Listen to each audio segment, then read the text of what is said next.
welcome to Bewusst TV. I'm sitting here with David Icke, and this is, I think, my second interview. I was at your place was it 2007 or something, and a lot of things have happened since then. But we have to start from the beginning, so to say, for the audience who don't know you, David Icke. Most people know you, but not everyone. And we have to, for starters, we need to talk about what you are associated most with. That is the reptilian agenda, and that we are divine beings, but we are manipulated from beings that are not from here, or what, and that they are actually the royal family, the British royal family is involved with reptilian beings. How does it work? Crikey, how long you got? It's something that I've been researching is a hardly applicable word in some ways, because to research means to look for, and you do that, of course you do, but after some extraordinary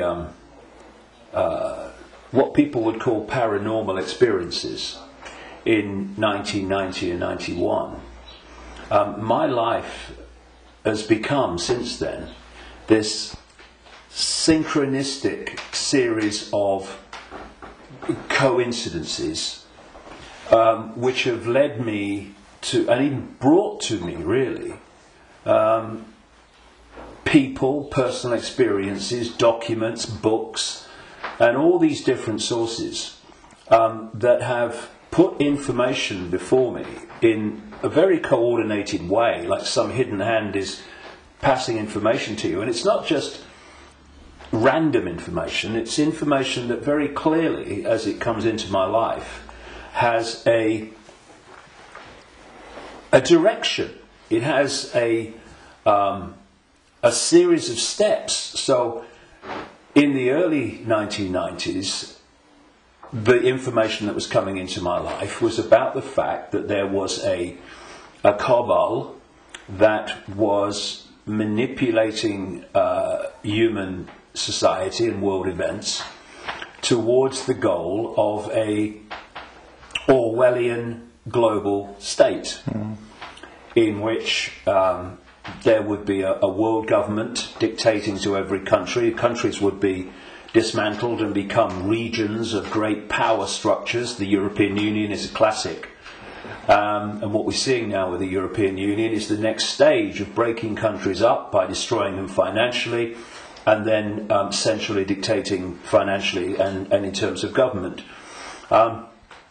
And that there was a plan for a global army to impose the will of the world government, a world central bank to impose the cabal's global financial structure and control, and that the plan was for every child at birth to be microchipped as a matter of course.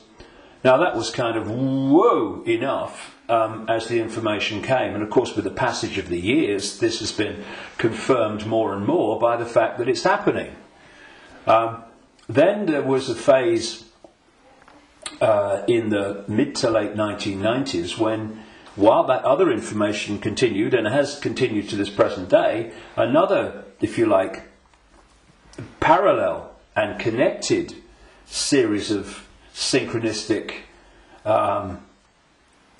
situations happened in my life which brought information to me, and this related to the fact that the network of families which go back to the ancient world that are behind this control system I've just described and its ambitions actually take a non-human form, a not just reptilian, though that seems to be the dominant one, and I moved on from that too and gone into other levels of it beyond that. But that there is a non-human force behind this attempt to lock down the world. And then from about 2002, 2003, right to the present day, all these continue, once they come into my life, these different areas, they continue together. That's why I work 12, 15 hours a day, keeping up with it. But This third phase, from about 2000, 2003, was the most important. Because without this, you can't really understand the rest. And that was about the nature of reality, the illusory nature of what we call physical reality, the fact that solidity is delusional, and that we live in a holographic, illusory physical reality, which is only one level of many multi-levels of this reality, which operates on a waveform level, vibrational level, it operates on an electrical level, it operates on a digital level, and it operates on the holographic level, which we in the conscious mind perceive as the world.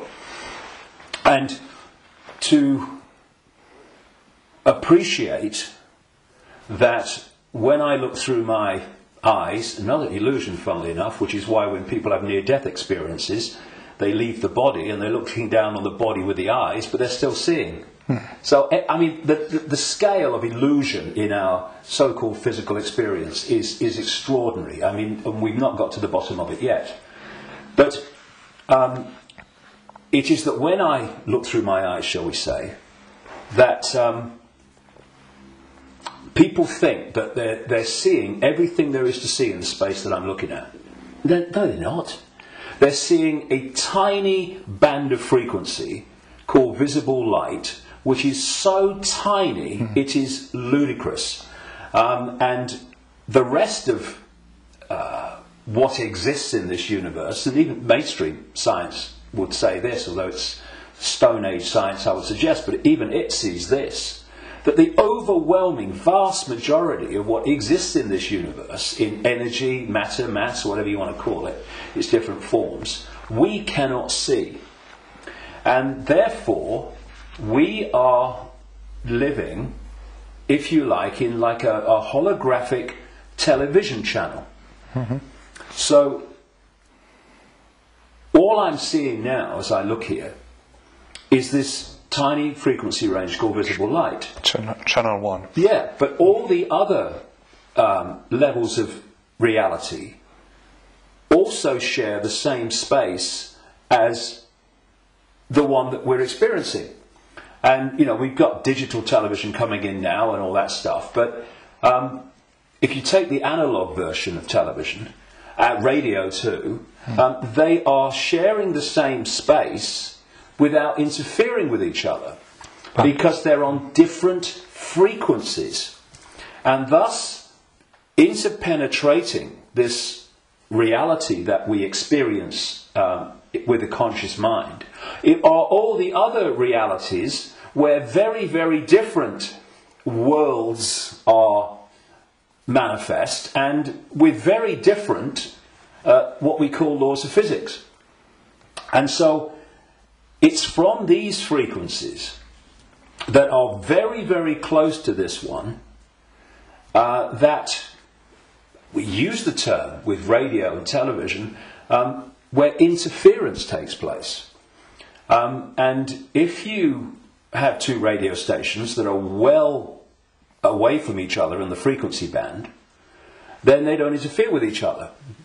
One's not aware of the other one. But you get two frequencies that are close, and it might be dominated by one, but there's interference from the other. Why? Because the frequencies are very close.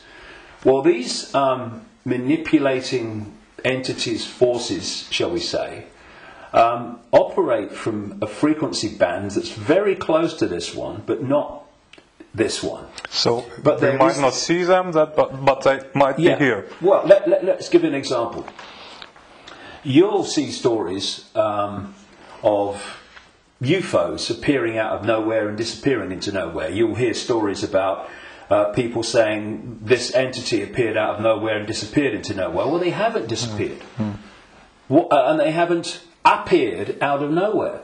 What they've done is they've entered the frequency band that we can decode, the visible light frequency band that I'm talking about, and when it enters that, we start decoding that information because it's now in our ability to do that. And as we start decoding it, bang, to the observer, it appears that it's just come out of nowhere. And then it leaves that frequency range, and to the observer, it's disappeared into no, it hasn't. It's just left that band that we can decode, which is tiny. And so, I find this particularly compelling when I go around different ancient beliefs and explanations of what's happening. And you find that although they're using different names, they're telling the same story. For instance, there was a group of people, or shall we say a belief system, which goes back hundreds of years and has become known as Gnostic. This was the belief system of people that ran the great library of Alexandria with Hypatia, who was slaughtered by a mob inspired by the Roman Church, because that library carried information and knowledge that would have, as it circulated, demolished the Roman Church's version of everything. And it was challenging the Roman Church version of everything. And what's interesting is whenever you come across the Gnostics' belief system expressing itself, you see it's followed by slaughter, suppression, and the destruction of that knowledge. So the Cathars in southern France were Gnostics in terms of their belief system. We'll go into what that belief system is in a second. And so, again, in went the church and all these, people that kill for the church, and they destroyed the Cathars. It's, I think, 1244 was the last stand to the mountain fortress at Montségur in southern France, in the foothills of the Pyrenees. And again, it's not just we slaughter them, but we destroy their knowledge. But a fantastic thing happened in 1945 when a sealed jar of Gnostic writings, quite considerable writings, was found by a peasant in Egypt in 1945. And they describe much of the Gnostic belief system. Now, key in my interest, one of the things, of course, as a quick aside, they were telling a very different version of the Christian story. And we might get into that because it's relevant. But the key thing for me was that around a fifth of these texts were about a phenomenon they called the archons. And the archons, these Gnostics said, were a manipulative force that operated outside of human sight, that was basically, as we would call it, an energetic form rather than what we would call a physical form, though it could manifest as physical form through holographic projections and stuff. And these writings even talked in their own way about the illusory nature of this reality. And they talked about the archons were the, if you like, like cyborg, we would call it, troops of something they called the demiurge. And the demiurge is what Christians call the devil and this negative force. And what these writings said is that this reality that we're experiencing was not created by some divine force. It was created by the demiurge and the archons, and it was a fake reality. And that they manipulated by accessing the human psyche and manipulating humans' perception of reality. And there was some very, very interesting things that they said about the archons. And one was that they lacked the ability to express the creative force. I would put it like this. If you gave them a blank sheet of paper and said create something like a reality, they couldn't do it.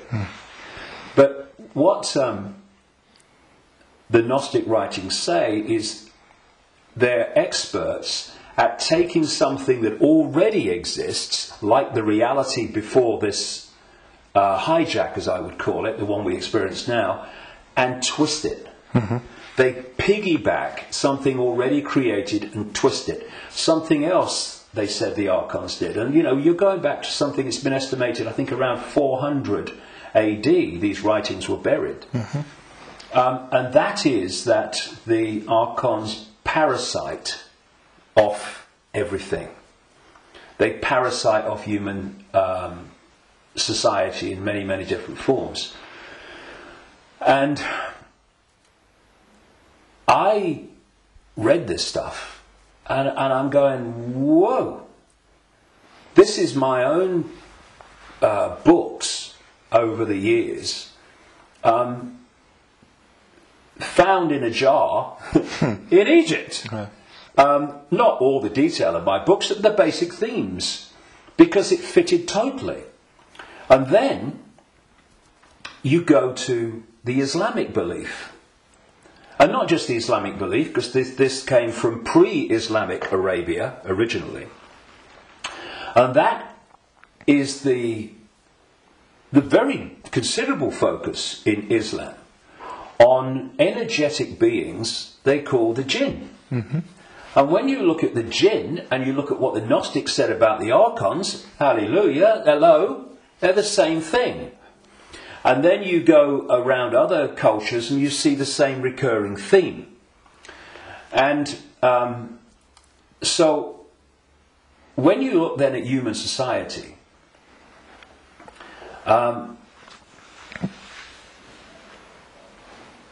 who creates? What is the creative force within human society? Humans. Should be. Mm-hmm. What do these families that I've been exposing all these years, what do? They piggyback off that creative force and manipulate it and direct it in a way that suits them. What do these network of families also do? They parasite off human effort, human labour, human energy, human creativity. The banking system, I rest my case. What is the global banking system except a structure totally focused on parasiting the energy and off the efforts of the human population? What is taxation in the way that it is today? It is parasiting of human efforts and human creativity. So, what I also found interesting is that the Archons are described as we would say, like cyborgs. They almost like, they're computer-like. Mm-hmm. And they serve this force they call the demiurge. Well, I've been talking about these reptilian entities that operate outside human sight but can come in, and the Archons can, but they can't stay for long because of the frequency difference. They can come in for a while, but it takes so much energy to stay in our reality because it's not their natural frequency band that they can't stay for long.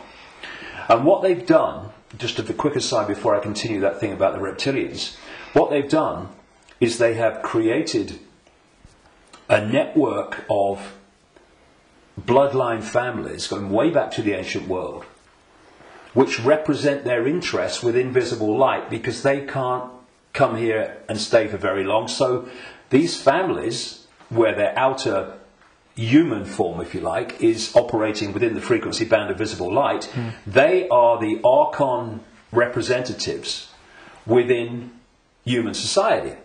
And this is why you get this network of families that sit on top of the banking system, the transnational corporation network, the media ownership level, top of science, top of the education system, top of the military, top of the global intelligence network.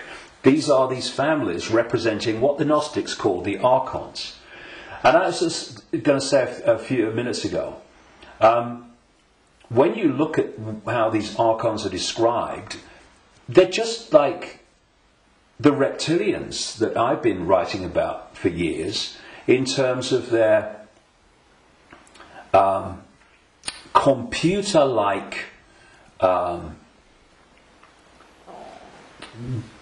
structured to the point of obsession society, which absolutely knows its hierarchical place. Every level knows its hierarchical place in it. And it's very robot-like and computer-like. It's not a flowing creative force. It's very structured. Boom, boom. And that's how the archons are described. They have no compassion, no yes. I mean, empathy. The only one time I've taken psychoactive drugs in my life was in 2003 in a rainforest in Brazil, when I took a rainforest potion called ayahuasca. And I went into... I had an amazing time. Some people have a bad time on it. And for 5 hours, this voice, so strong when I went into an altered state of perception, talked to me so loudly and so powerful about the illusory nature of reality for 5 hours. And when I came back, and because I had instant memory of all of it, when I came back and checked it all out, you could see very quickly that mainstream science, in all its different disciplines, has shown that what I was told that night is true, but because the disciplines are kept apart and are war with each other for funding and precedence, that the dots never get put together, because they're not meant to. We're not supposed to know what reality we are experiencing. It gives us too much power once we know. And this voice said to me at one point, about when he's talking about the computer-like nature of these manipulators, if you programmed a computer to abuse a child, would the computer have any problem with it? No. Why? Because it would just decode the data and act in line with the data, the software program. And this reptilian force is very much like that. Very structured, very predictable. And interestingly, because most people don't realise this, but one of the most important parts of the human brain in terms of human behaviour and response and reaction to situations is called the reptilian brain, or the R complex. And when you look at the traits of the reptilian brain within the human brain, of course other parts of the brain balance that out, or should do, but when you have more reptilian genetics, those traits of the reptilian brain are obviously more extreme and more pronounced. And one of this is mainstream science, one of the key traits of the reptilian brain is obsessive ritualistic behaviour. And what is ritualistic behaviour? It's following the same pattern, day after day, week after week, repeating repetitious behaviour. Now, this is robotic. And so you've got the reptilians described in those terms, the archons described in those terms, etc. And these forces are different expressions and names for the same thing. Now, one of the manifestations of this network of bloodlines that represent this archonic reptilian force within human society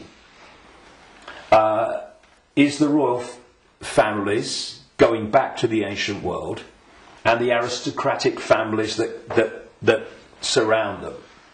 Why? Because where did the idea that certain bloodlines should be king or queen of a people, and you have this hierarchy, because this is the other thing about reptilian genetics and the reptilian brain, it's obsessed with hierarchical structures of power. Look at our world. Look at the royal families and the aristocracy. It's absolutely rigid with hierarchy. Everyone knows their place. You're a viscount, you're a baron, you're a lord, you're a king, you're a prince, and all this stuff. Yep. This is the human expression, or the partly human expression, because they're hybrids, of the reptilian archon obsession with hierarchical structure manifested in our world. Because what they're doing is bringing that archonic reptilian reality into our world and making our world like theirs, more and more and more. Now, we have this thing, of course, going way back, which goes under the title of things like the divine right to rule. And what is that? That's the right to rule because of your bloodline, because of your DNA. And we have the ancient emperors of China claiming the right to be the ruler because of their descendants from the serpent gods. And the association between the serpent and the snake with royalty and royal families and royal bloodlines, just follow it back. And so you look at these royal bloodlines that have come through, because what happened is that there came a time when the human population started to reject overt, in-your-face dictatorship from royal bloodline. And that you had that move where this force, not entirely, not least in Britain, moved into what I call the dark suit professions of banking and business and all the rest of it. And politics, and have gone on manipulating from that point of view. But some of them survived, like the British royal family. Now, if you want to see a group of people that are so obsessed to the extreme, not just with hierarchy, but my goodness me, they are. The whole British class system, as they call it, is based on obviously hierarchy, which is based on the head of state being the Queen. But you want to see a group of people who are obsessed with ritualistic behaviour. Look at the royal family. She goes to the same palace at Christmas. She goes to the same palace in the summer. She goes to the same palace in the spring, and so on. And if you look at the royal year, it's ritualistic. It's a hamster's wheel, repeating. And then, and we've seen in the week that we're talking, 60 years the Queen Elizabeth, 60th year on the throne, the Diamond Jubilee. It's really been in our face in the last few days, and I've watched as much as I can because I wanted to follow the ritual. But, you know, Britain is famous for what is called pomp and ceremony. You know, the guards in red jackets and black hats, you know, like, you know, need a haircut. Marching up, changing of the guard, and then you've got people in breeches and all this stuff. It's unbelievable. But it's not pomp and ceremony. It is ritual. Repeating ritual. So if, you know, I'm saying, and I've said for years and years and years, I've been saying it this week as this is unfolded, that the British royal family, and the royal families of Europe too, but the British royal family is an expression of this hybrid bloodline which represents these other dimensional forces within human society. And I've described how these other dimensional forces operate, their mentality, how they structured. And you look at the British royal family alone, and it's absolutely a mirror of the very traits that the Gnostics, etc., have spoken of in terms of this archonic other dimensional force. So, you know, it's very challenging, obviously, for people that have not researched this and not been through the experiences that I've been through in terms of things that I've seen and things that I've experienced and things that I've read and researched. And also because from cradle to grave we are given a certain version of reality. Boom! You know, education system, peer pressure, media, all the way through, to actually go and encompass the possibility of what I'm saying. But you know, it's like Gandhi said, even if you're in a minority of one, and I'm not anymore, far from it, but even if you're in a minority of one, the truth is still the truth. And it doesn't become an untruth because people can't find the capacity to see it's possible. It's just, you know, people say,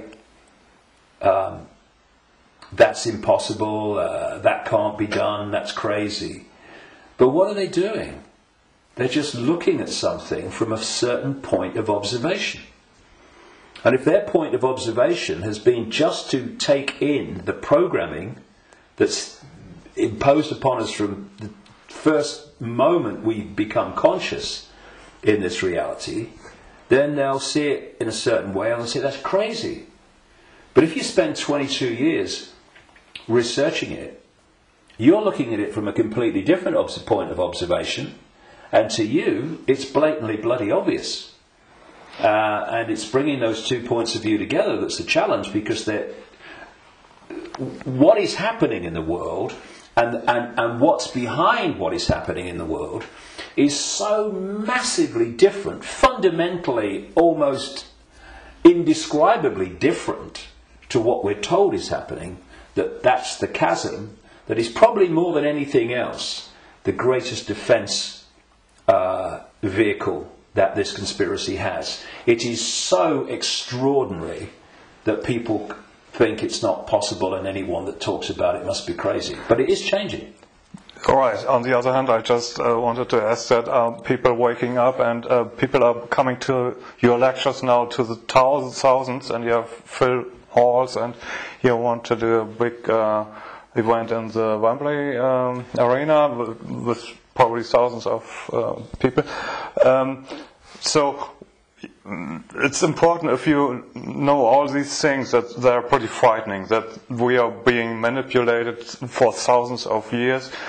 On the other hand, we are divine consciousness, you said, and we just have to change our perception. What can we do now that we know that we are being manipulated? How do we get out of it, and can we get out of it?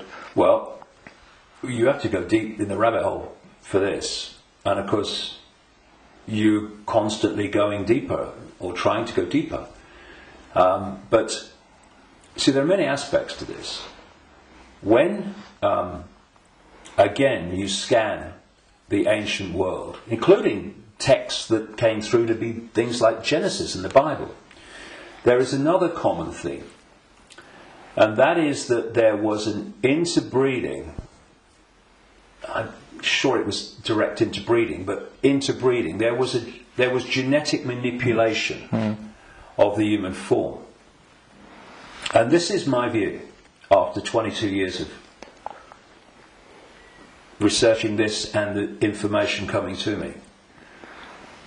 Before this force hijacked our reality,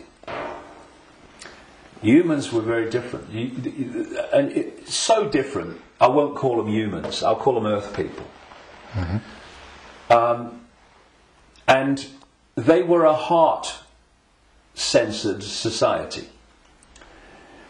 in the sense that, you know, we have this holographic body, and interpenetrating all the different levels of the human form, energetic and holographic, are vortexes that have become known as chakras, wheels of light, as they call them in Asia. Vortexes which interpenetrate these different energy fields. And it seems there are 7 basic ones, foundation ones, many others, but foundation ones, going up through the human form. And this one is the key, the heart. This vortex connects us to way out there, to far higher more expanded levels of awareness than anything else. And there's an organisation in America, it's called the Institute of Heart Math, and they research the power of the heart. Heart math. Yeah. Sounds good. And they've been doing it for a long time now. They have found that the most powerful electromagnetic field in the body field of electromagnetic fields is the heart. There are more nerves going from the heart to the brain than coming the other way. Mm-hmm. And that when the heart energetic field is in what they call coherence, in other words, balance, and connects in coherence with the central nervous system and the brain, that trinity, if you like, when it comes into harmony, takes the person into a much higher level of awareness and consciousness. Mm-hmm. The key is the coherence of the heart field. Once you knock that out, you knock everything out, and what's left then as the arbiter and decider of reality? This. Now, this is a great servant to this. Mm. It's not a great master when it's in control of our perception of reality. And there's another vortex in the belly, which is about emotions. This is why when people feel nervous or frightened, they feel it in the belly. And you know, they need to go to the toilet. It's because the imbalance caused by the fear and nervousness in the chakra, the vortex linked to emotions, is affecting the balance or imbalancing in the same way the intestinal system and what have you. And what they've done to pull humanity into a low vibrational, brain dominated perception is they've moved the point where we interact with reality from the heart to the belly. They've done it genetically because, as I said in my last book, Remember Who You Are, I'm saying that on the level of human DNA that they call junk DNA, which is anything up to 98% non-coding DNA, they call it junk DNA because they don't know what it does. Well, some cutting-edge scientists, not least in Russia and some in America, are pointing out that actually within so-called junk or non-coding DNA is a language, and it's a very it's a language that you can see and you can uncover, and it operates very much like human language. It has many of very closely the traits of how human language is sequenced. This is how this language, as they call it, within so-called junk DNA is sequenced. And they're talking about the fact that the human language, which is what? Vibrational fields. That's what it is. We hear the words, but only when the brain decodes them. What's passing between me and you now is not the words and what people are hearing. What's passing between me and everybody is not words. It's a vibrational information field generated by my vocal cords. People are only hearing the words when they decode that information. So everything is vibrational waveform at its base, even language. DNA is waveform, like the body is waveform in its base state. And they're starting to uncover this language, and it fits absolutely my contention that part of this genetic manipulation was to put into junk DNA what I call biological software programs. And they are basically perception programs. So if you put a disk into a computer and the computer starts to read it, on the screen, the computer's symbolic perception is read from the disk. Well, what if we had biological software programs running through from junk DNA, this language they're finding, and we were reading them into a perception of reality? The other key side of this is that there are emotional biological software programs in there that are running all the time. And when you are reading those, then you are in the belly, because they're low vibrational software programs in terms of emotions, because they're all about fear and all the subdivisions of fear, like anxiety and frustration and depression and guilt, all these expressions, different expressions of fear. And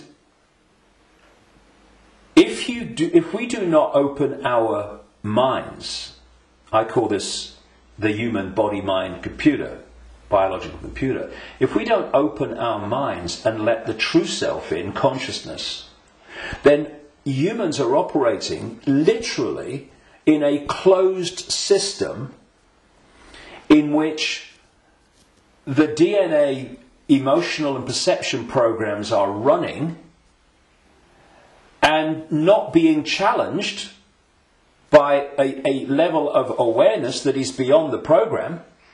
So basically, people talk about the blind leading the blind. What humans are is the program leading the program.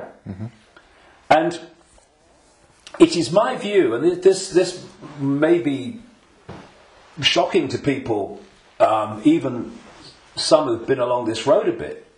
It's my view, after 22 years of putting this together, that the vast majority, at least, of humans have been going through entire lifetimes without having a single original thought or emotional response. Now, when you've got psychologists, I mean, Carl Jung, the Swiss psychiatrist, talked about this, but others too. When you've got psychologists that say that they can break down the human personality into 12 major archetypes and combinations of them, well, at the level of awareness, at the level of consciousness, at the level of the true self, we are infinite possibility within an infinite reality of infinite possibility. How on earth can you break down that into 12 major archetypes and combinations of them? It's ludicrous. You can't. But what can you do that to? Computer programs. And that's what we are. These archetypal personalities are actually software running, perception software running within junk DNA.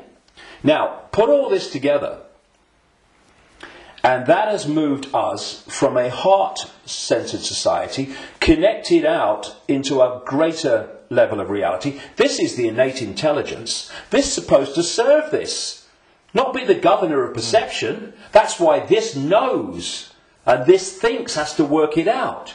People don't go, my intuition thinks. No, my intuition, and we do this, don't we? My intuition just knows, because instinctively on a subconscious level, we're going to that point of true knowledge, true awareness, no, beyond knowledge. This is knowledge awareness.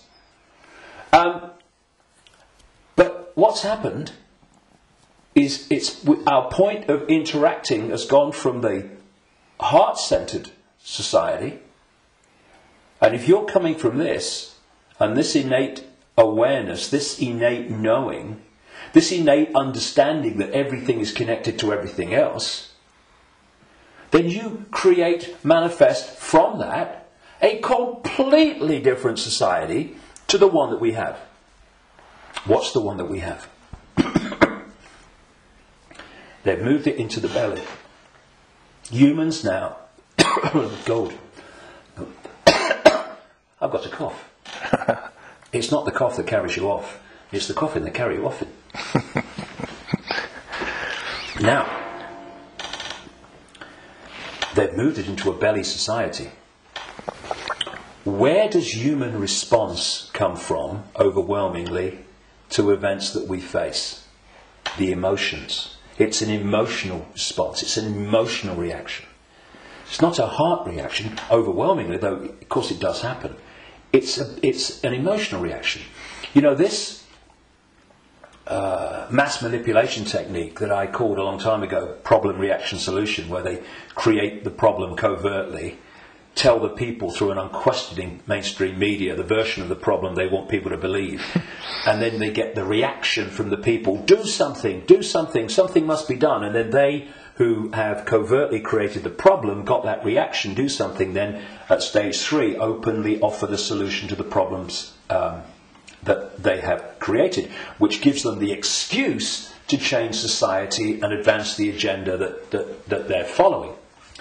Now, it's not problem, go into the heart, look at it from the innate intelligence of the heart. It's not even problem, have a think about it, do a bit of research, see what you think. It's problem, reaction, solution. It's the manipulation of an emotional response, an emotional reaction.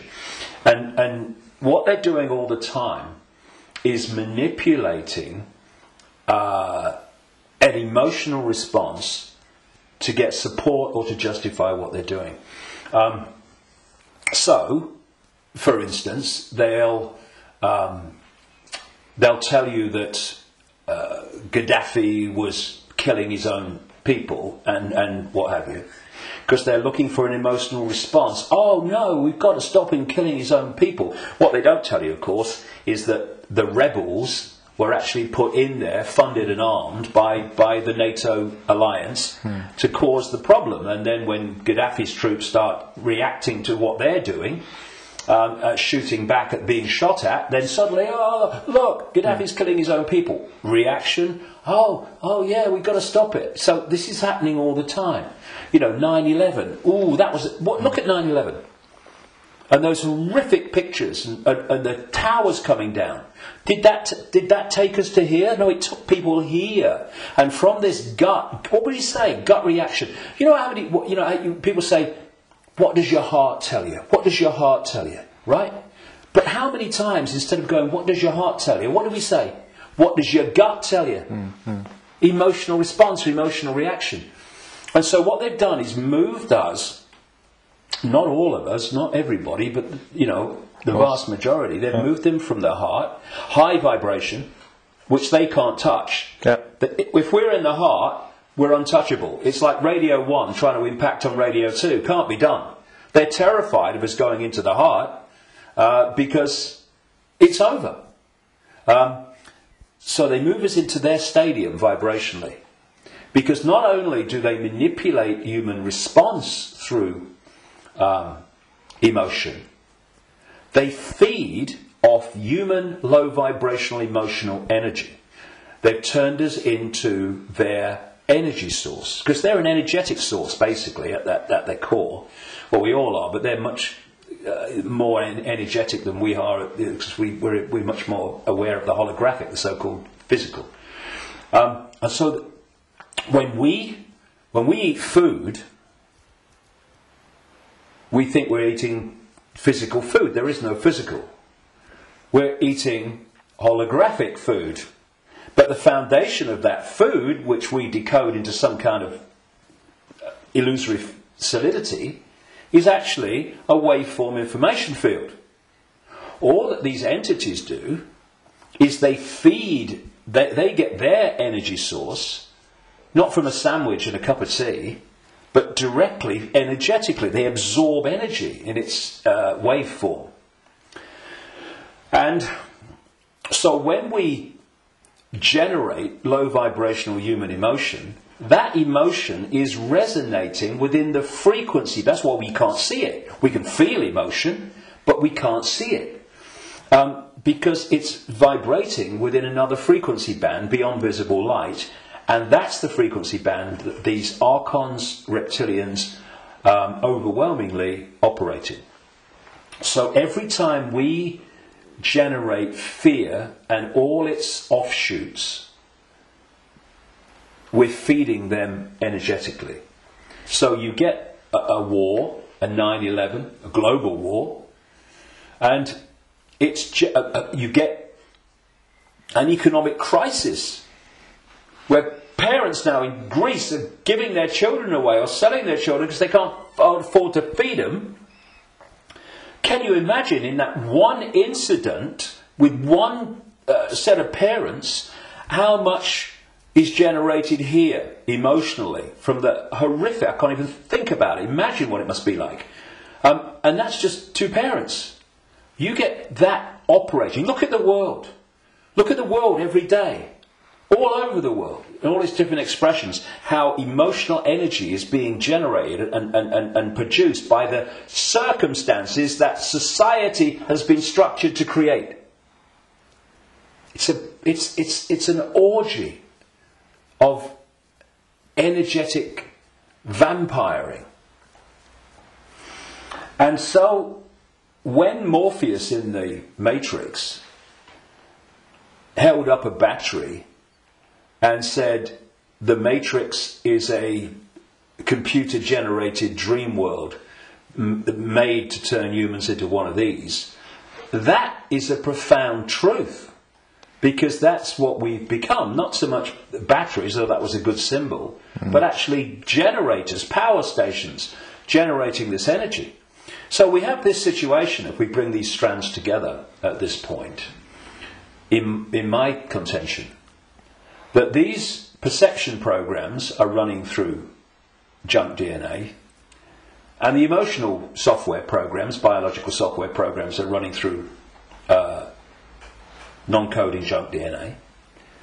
And as those programs are running, and as society is structured so that it generates situations, in computer terms, data, that trigger those programs and bring them to the surface where they're more impacting upon our behaviour and responses, you are locking humanity into this closed system where the program programs the program, and you're also pulling people from the heart, high vibration, down into low vibrational belly emotional vortex, which is pulling humanity into the predator's vibrational stadium, and in doing so they are able to trawl and vampire the energy that emotional state and response is constantly generating. Now, I've talked for a long time from your question, what can we do? Because that background, I suggest, was fundamentally necessary.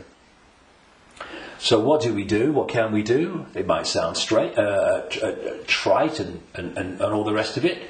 I mean, because what we've got to do, of course, is we've got to stockpile weapons. We've got to create human armies to fight against them, and we've basically got to try to do all the things to them that they do to us, right? And where does that take us? First of all, it makes us them. And secondly, if we go down that road, will do what? Will produce more and more and more of this low vibrational emotional energy in the hatred and in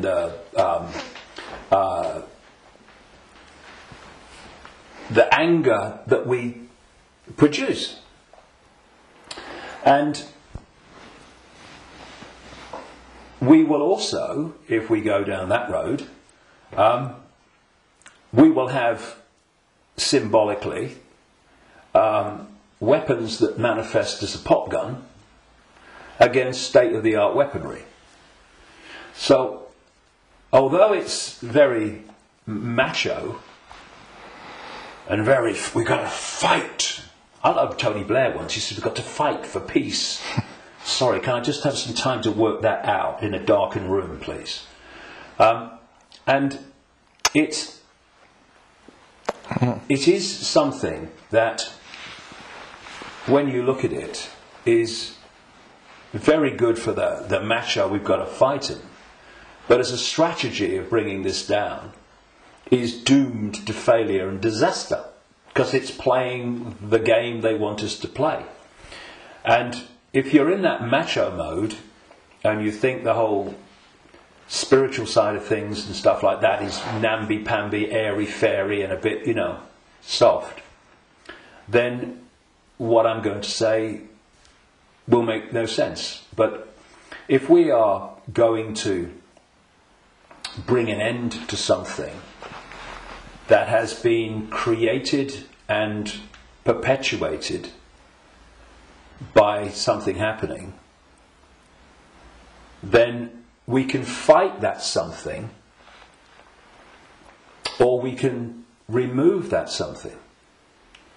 And if you've got your finger in, a boiling pan of water, well, you can turn the gas off, or you can literally take your finger out. In other words, instead of finding a solution to the problem, turning the gas off, not really a solution, your finger's still in there, you remove the cause of the problem.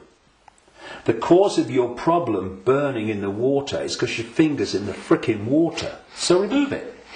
Done. And if you look at any situation that we want to change, you will always find that removing what has caused the problem is always far more effective than finding a solution to the problem that you've caused. And so, we have this control system, we have this constant and gathering, expanding imposition and dismantling of people's lives financially in all these different ways. And we can say the solution is to fight the system and get out on the streets and fight and all this stuff. Or we can say, what has caused this reality that we are experiencing? So why not remove the cause of the problem? And this is not about fighting. It's not about macho man responses. It's not about shouting loud. It's about changing the way that we interact with reality. And in doing so, stepping out of the influence of the programs that have been running human perception and emotional response throughout known human history, and are creating the world that we live in. Because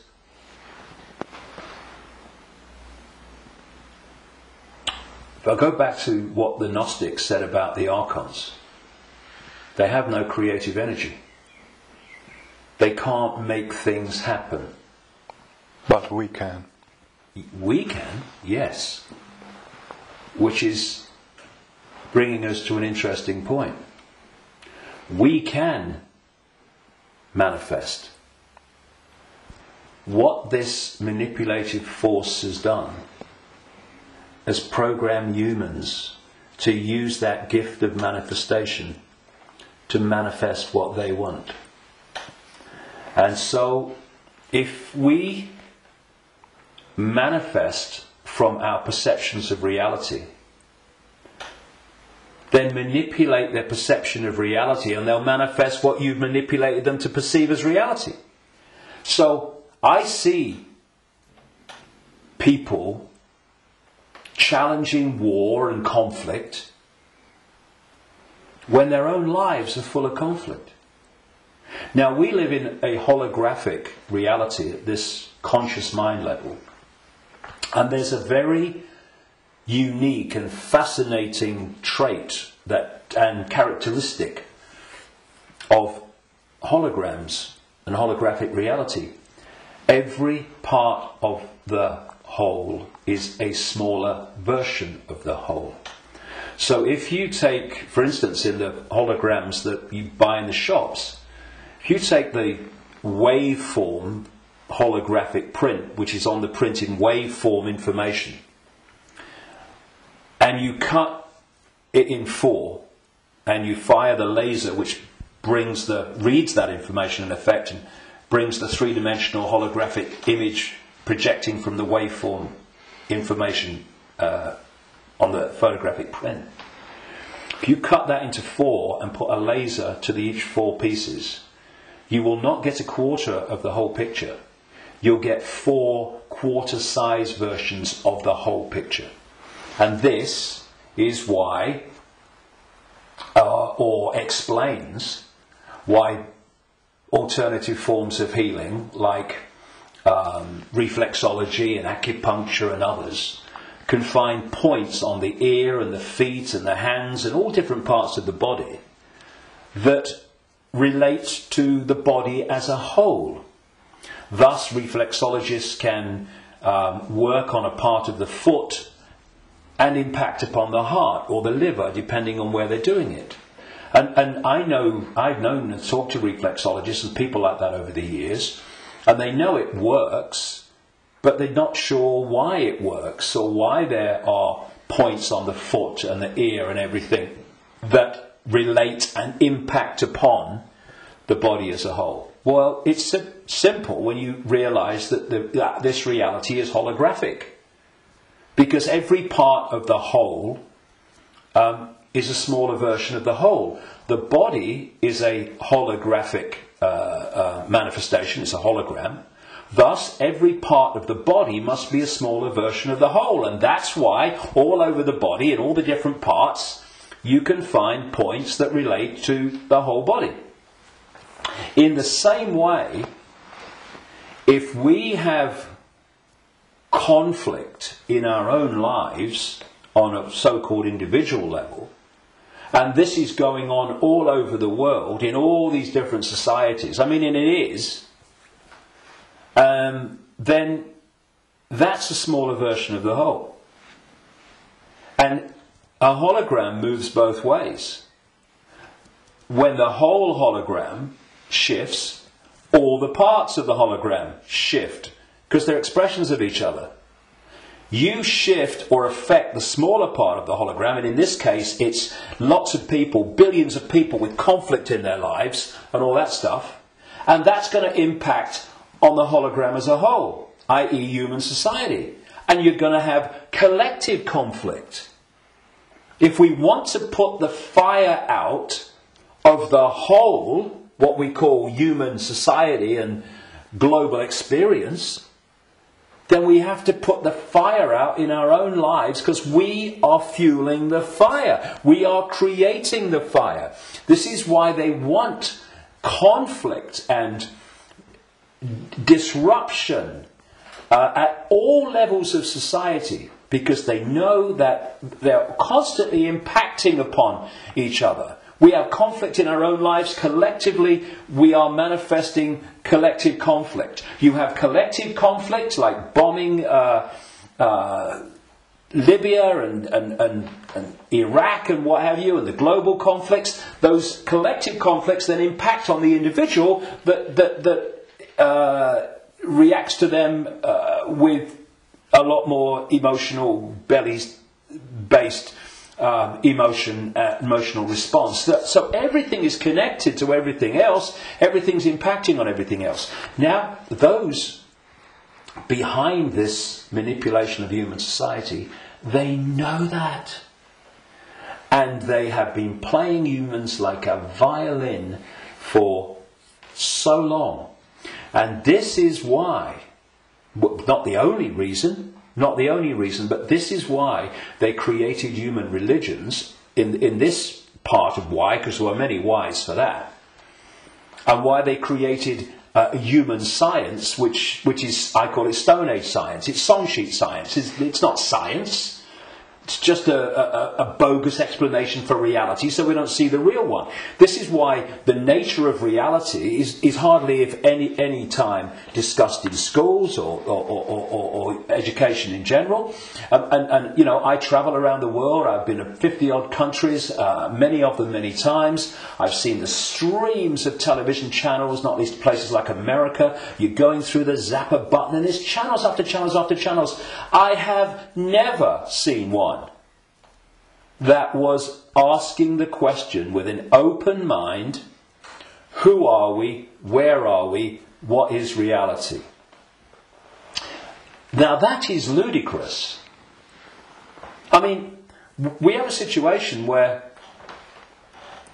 probably the vast majority of people go through a lifetime, until they come to the end of their lives and they're thinking, you know, where do you go? Who don't even think about, who am I? You know, you say to them, who are you? Oh, I'm Charlie Jones. I drive a bus. And they'll tell you your family history, they'll tell you their life history and all that stuff. That's not them, that's their experience. And human self-identity identifies who we are, self, with our experience, with our name, with our job. Who are you? I'm a banker. No, that's your experience, it's not who you are. And so when you lose touch with who you are, and you lose connection to the true self beyond the program, then what's left is for the program to run and dominate our sense of reality. Our sense of reality becomes our point of observation by which we judge everything, and the emotional reaction from which our judgment and response to events comes. And it's a closed, ever repeating cycle. And unless we break it, then this will go on.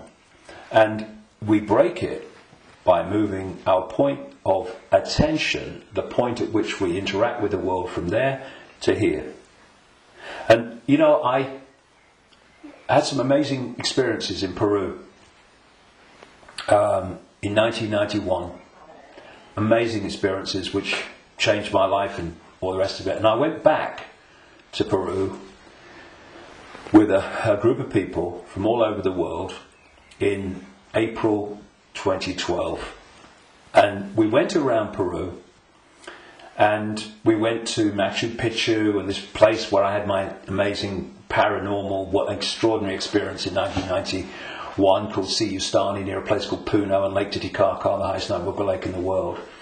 And this group, all of us, were going around these places, and what these places were heart places. Mm-hmm. When you went there, you interacted with them from here.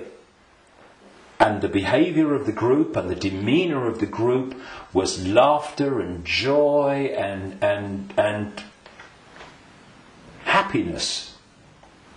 Then there was one day, and this really, you know, I've been aware of all this for a long time, but you know what it's like. Sometimes you have an experience and it goes bang in your face. And there was one day towards the end of the trip where we went to a place called Tiwanaku, just over the border in Bolivia. It's an ancient site, very famous ancient site if you look at the history and accounts of South America. And if anyone thinks that human awareness, human emotion, human demeanour does not impact upon the energy field that we're all interacting with, they should cross the border between Peru and Bolivia at this place where we did. You walked across a bridge across a river, and one side was Peru and the other side was Bolivia. So once you crossed into Bolivia, woo, doom, you're right? Back. So it took ages to get through the border guards, just for a tourist group who's going to be in the country for about 3 hours. They'd all just come back from a hospital, apparently, where they'd had a sense of humour bypass. And we headed to this Kiwanaku, going through in a 40-minute drive through a police checkpoint and a military checkpoint. You know, I mean, if anyone says that he's predicting that Bolivia is going to be a police state, well, you're too late, mate. Anyway, we get there, and it was horrible, Kiwanaku. It was big time here, right? And I felt this in many places around the world, and they've all been connected to human sacrifice and rituals involving these entities operating in other levels of reality, but interacting with this one. This is what satanic rituals are. They're the interaction. This is why they do certain things and repeat them. They're creating an energetic environment which allows interaction and even the manifestation of these entities within the rituals. This is what sacrificing to the gods was all about in the ancient world. Because when you sacrifice someone, the people doing the sacrifice, they drink the blood and eat the flesh, which is what this whole Roman Catholic thing is really about. Drinking the blood of Jesus and eating the flesh, that's just a mild bloody cover for what goes on in the background. But on the other levels of reality, while this is going on, these entities, perceived as the gods, are feeding off the terror of the victim. Right? This is sacrifice to the gods. Anyway, we get to Kiwanaku, and it was that kind of energy. Ooh. But what I noticed was the demeanour of the group changed. People weren't happy. They were not in a good space. And there was this lovely guy, Mark, a lovely Irish guy. And the change in the behaviour of the group was so pronounced that on the way back, which we got back into Peru, where everyone started getting a bit happy again, I asked people if they wanted to go on the microphone on the bus and explain, their experience. And Mark said, and Mark was a lovely guy, all laughing and dancing and all the rest of it, all the way through Peru. And he said, when I was at Kiwanaku, he said, I just wanted to shout abuse at anyone that got in my way when I was trying to take a picture. And I just felt so different. And I won't labour the point, but having, seen it and experienced it and seeing the response, you could see Peru, what a world that would be. And then Kiwanaku, the world that we have today. And we really got to move to here. And I would say to people, it's a challenge in this world, because virtually everything in this world is designed to push you here. So when you're responding from a belly emotional point of view, and you can do it with your mind, with your consciousness, you just move. It's moving your point of attention. That's what it is. You move your point of attention, and you move it here, and feel that point of attention here, not here, and you'll see the situation you face. I know because I've done it myself, and I've talked to others about doing it, and they say, yes, it does work. You get to bring it to here. A situation that you're facing looks very different here to here, and vice versa. This is what we need to go. We need to become the heart-centered society that we are being hijacked and manipulated out of. Now, it's not just about moving your point of attention here and seeing the situation from here. Once you move your point of attention here, the vortex opens. Because now you're interacting with it with your own awareness instead of interacting in a way that's dominated by this emotion. And when that opens, what comes through that energetic channel is innate intelligence, innate insight, innate knowing. And suddenly you're seeing the world and getting insights into things, and you're seeing what is happening as it is, and not as this is programmed to see it. And this is programmed to see it. You see, the brain, isolated from the heart, works in unison with the emotional chakra, and these two in unison, crikey, they're a bloody nightmare. Look at everything about human society that you don't like. These two buggers working in unison are where it comes from.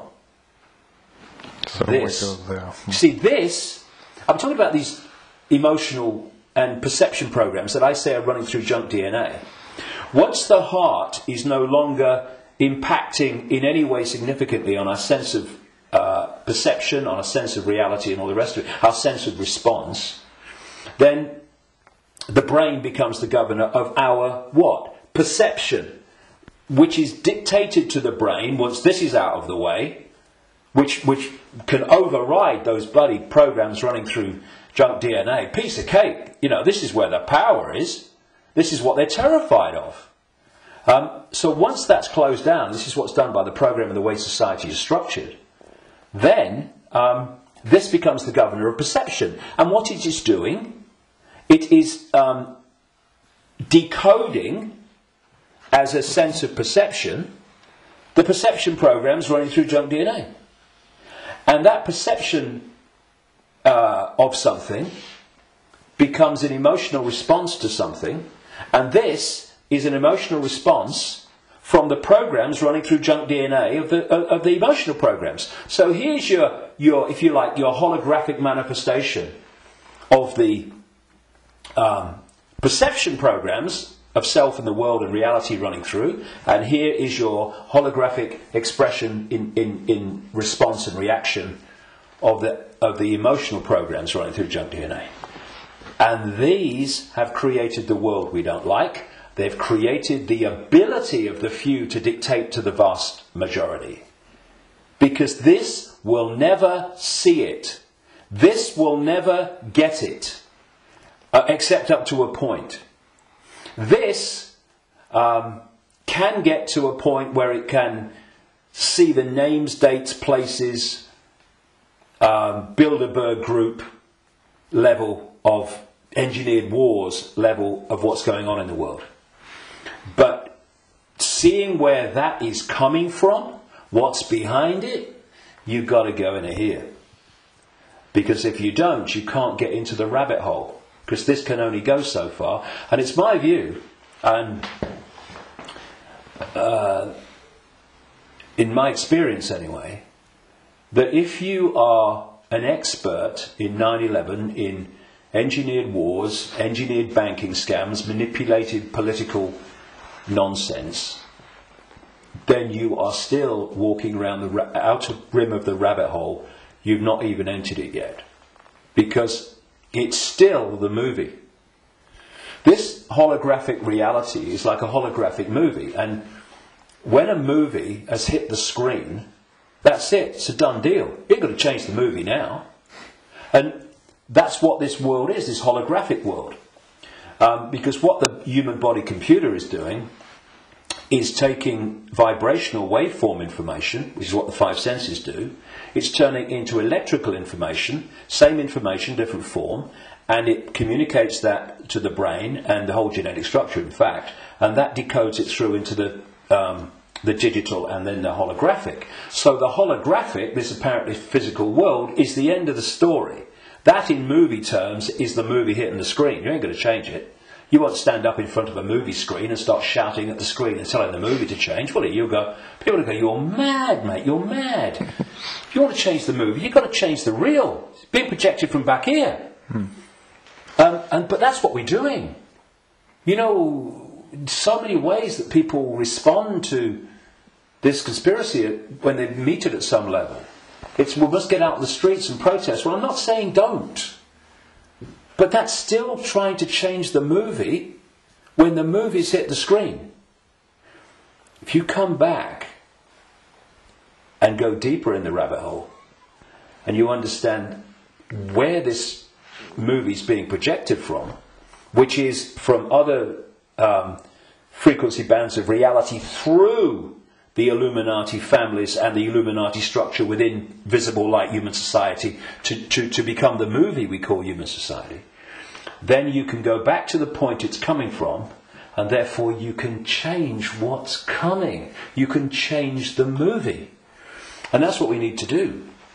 And to do that, you know, those that And I'm not knocking the 5 sense level of the conspiracy and communicating it, 9/11, manipulating. I'm doing it every day on my website.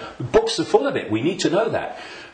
But if we only do that, then basically we are seeing the outcome.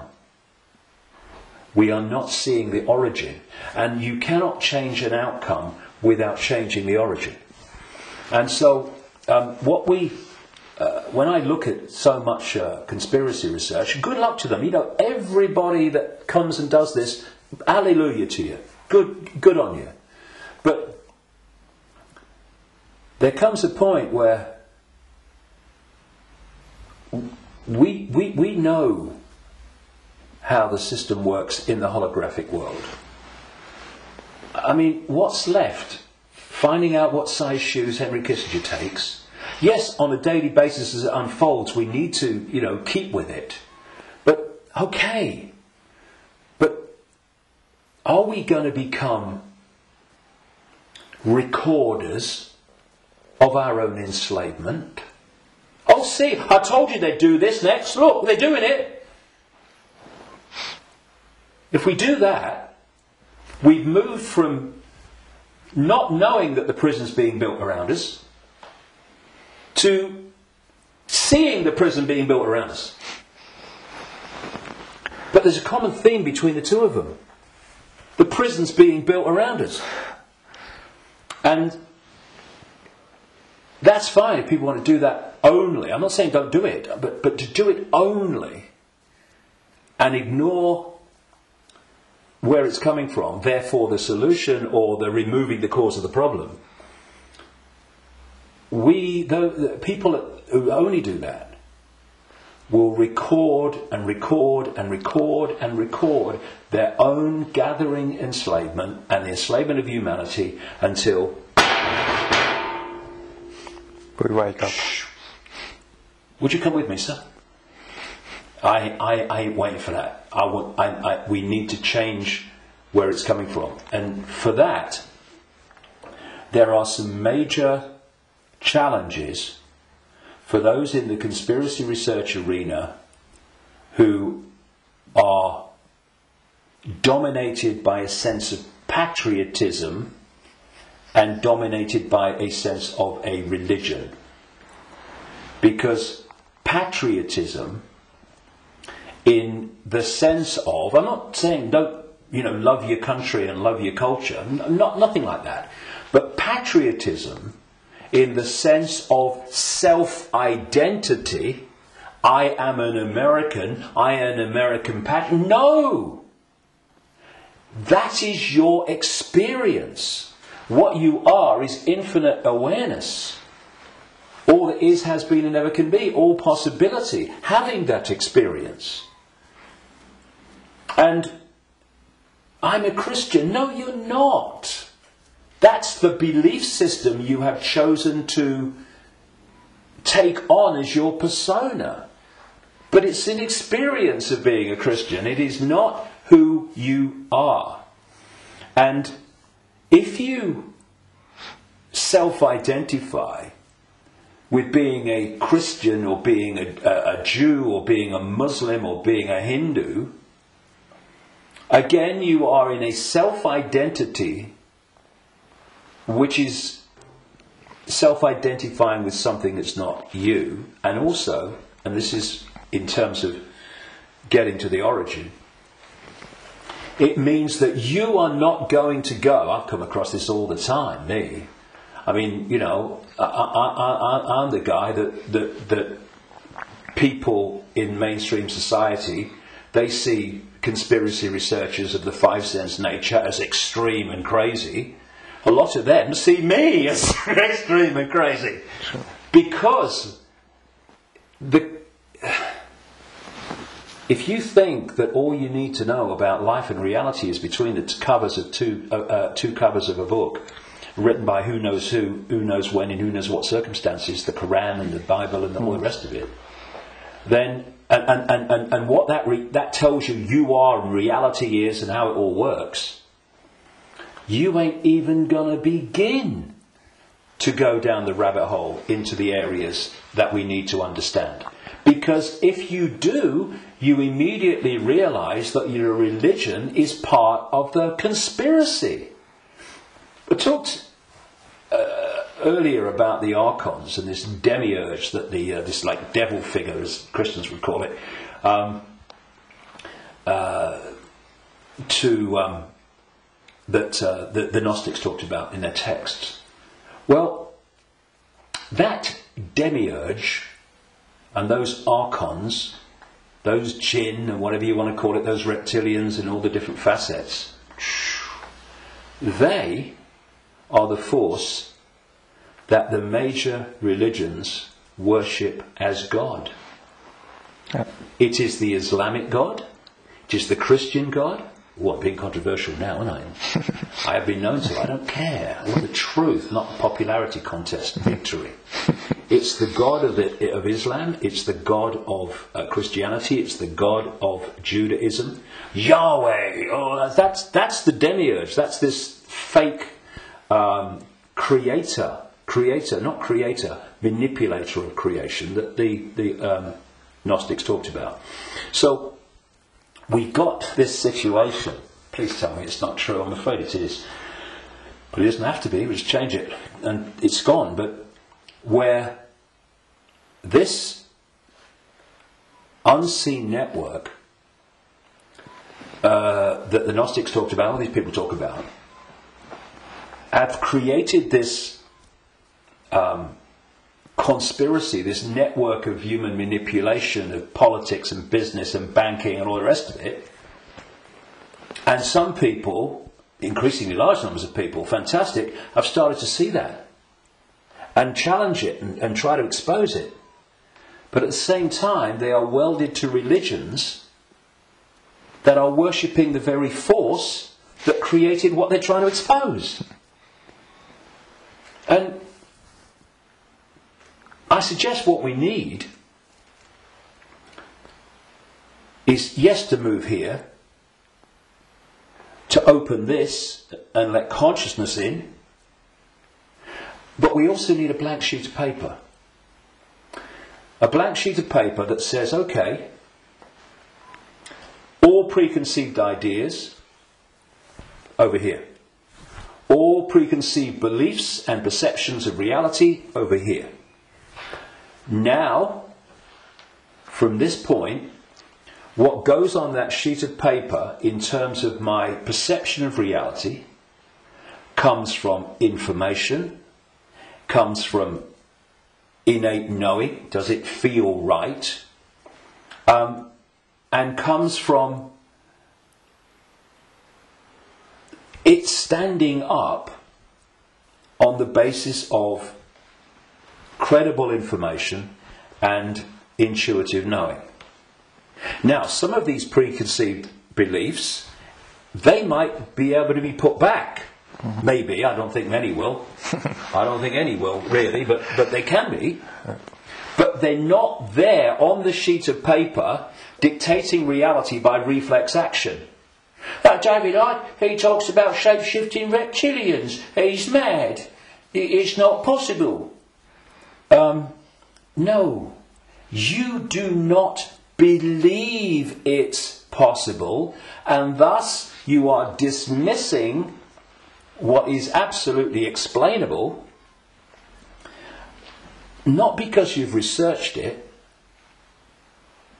not because you've even looked at it, but because that program, which is dictating your sense of reality, cannot encompass it.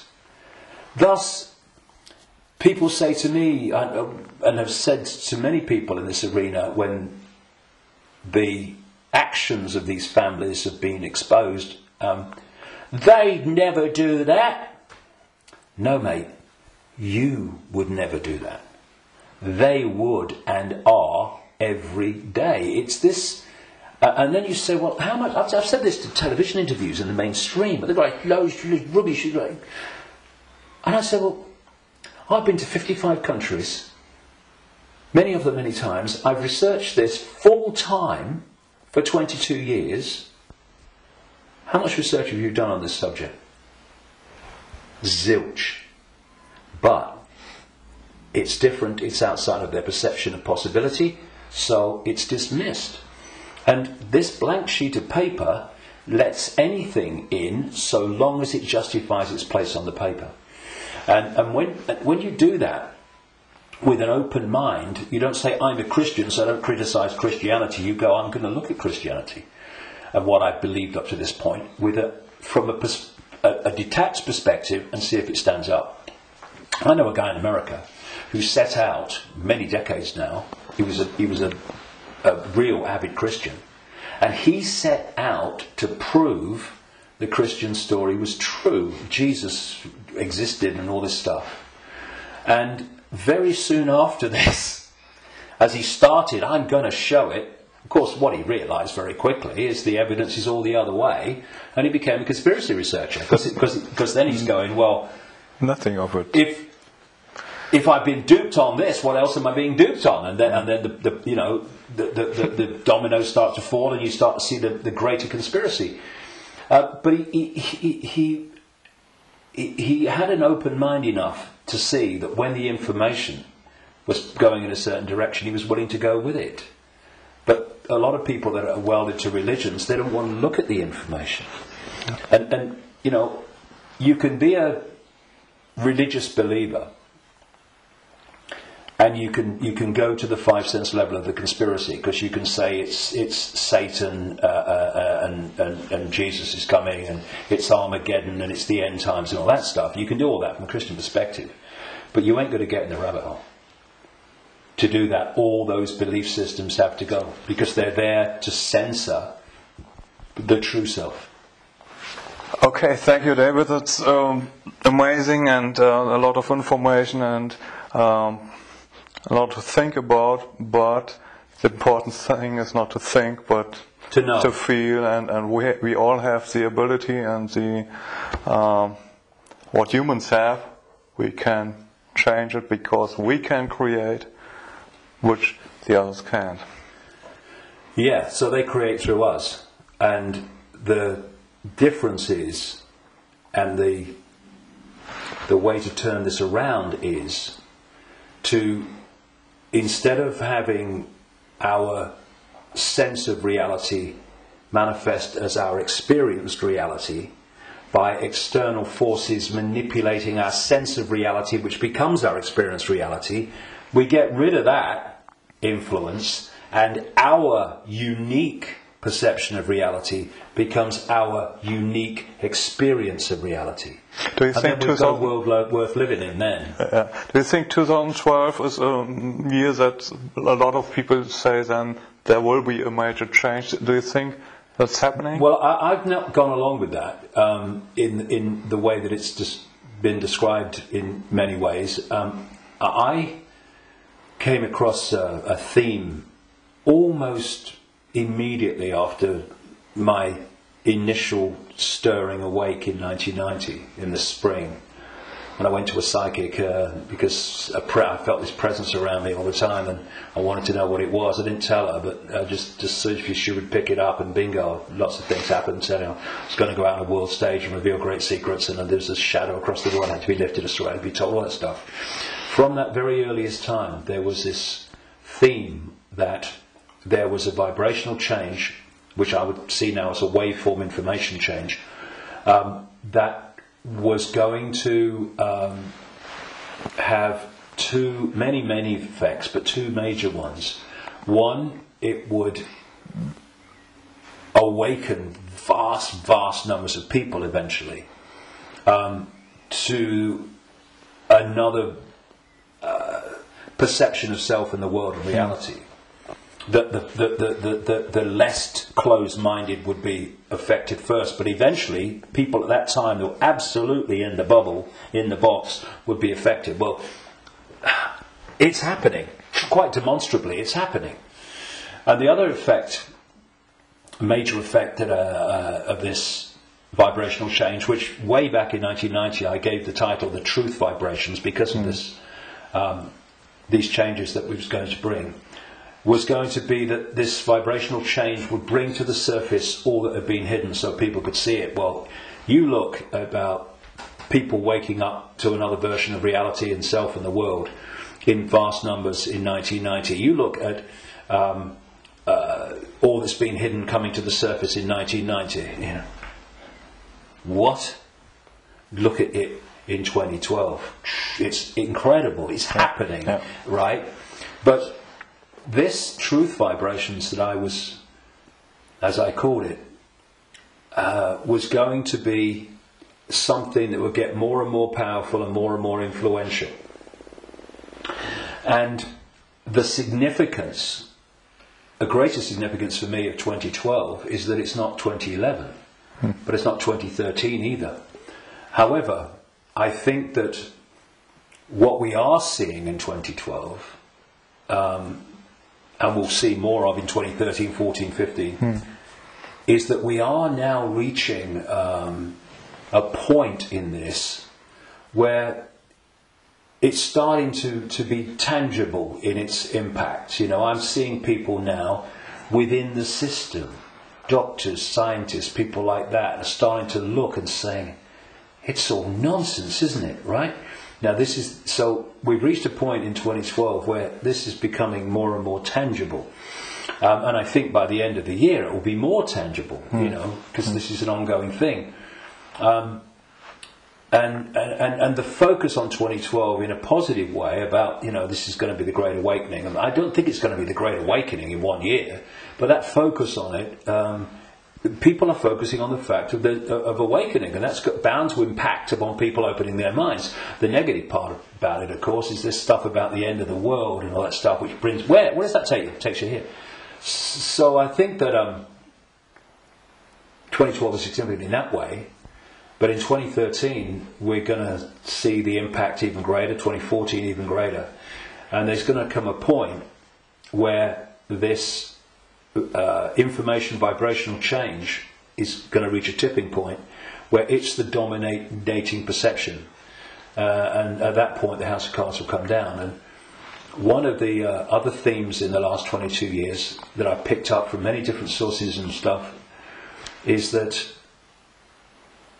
just when the control system appears to hold all the aces and has got everything in place, it's going to come down so fast it's going to be shocking.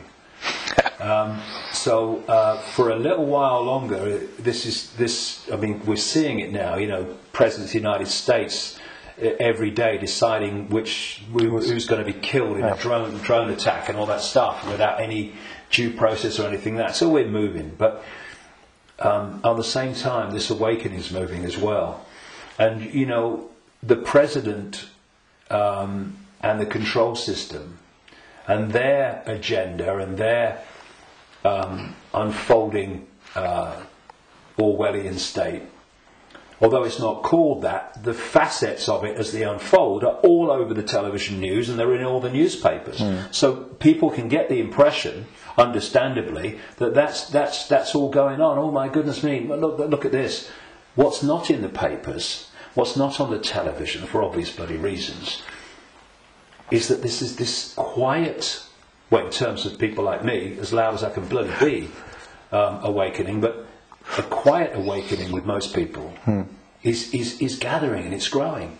And it will eventually be like a tidal wave of change and bring an end to this bloody nonsense, because the power that is used to enslave and manipulate us is merely the power we give away every day. When we stop doing that, there's a very loud bang and the House of Cards comes down.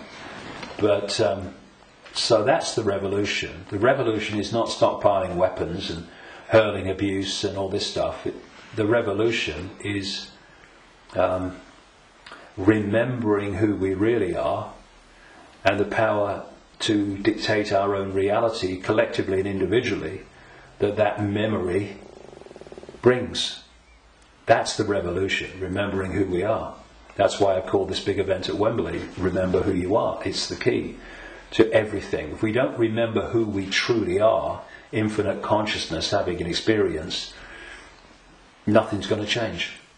And but we are, and so it is. That's changing. we can see it, and you're part of it, and we are part of it, and I thank you for what you do. Well, thanks. And anyone can be part of it. It's just a choice. Right. Thank you, David. Cheers, mate. Thank you. Thanks a lot.